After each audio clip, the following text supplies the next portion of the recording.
بسم اللہ الرحمن الرحیم۔ حضرت مالک بن حبیرہ رضی اللہ تعالیٰ عنہ سے روایت ہے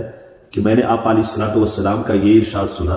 آپ علیہ الصلوۃ والسلام فرما رہے تھے کہ جو مسلمان بندہ فوت ہو جائے اور اس کے اوپر 3 صفحے مسلمانوں کا نماز جنازہ پڑھے اور ان کے لیے مغفرت اور جنت کی دعا کرے تو اللہ تعالیٰ اس کے حق میں ضرور مغفرت اور جنت کی دعا قبول فرماتے ہیں اور اس کے لیے جنت واجب کر دیتے ہیں۔ اسی طرح ایک اور حدیث میں عائشہ رضی اللہ تعالیٰ عنہ سے روایت ہے کہ آپ علیہ الصلوۃ والسلام نے فرمایا کہ جس مسلمان بندے کے اوپر 100 مسلمان نماز جنازہ پڑھے تو اس کے لیے اللہ تعالیٰ جنت اور مغفرت واجب کر دیتے ہیں۔ اسی طرح ایک اور روایت ہے، حضرت ابن عباس رضی اللہ تعالیٰ عنہ نے فرمایا کہ جو مسلمان بندہ فوت ہو جائے اور اس کے اوپر 40 مسلمان نماز جنازہ پڑھے اور اس کے لیے مغفرت اور جنت کی دعا کرے تو اس کے لیے مغفرت اور جنت واجب ہو جاتی ہے۔ سب احادیث کا خلاصہ یہ ہے کہ دراصل کثرت مطلوب ہے، یعنی جتنے مسلمان زیادہ ہوں گے اتنا ثواب زیادہ ہوگا۔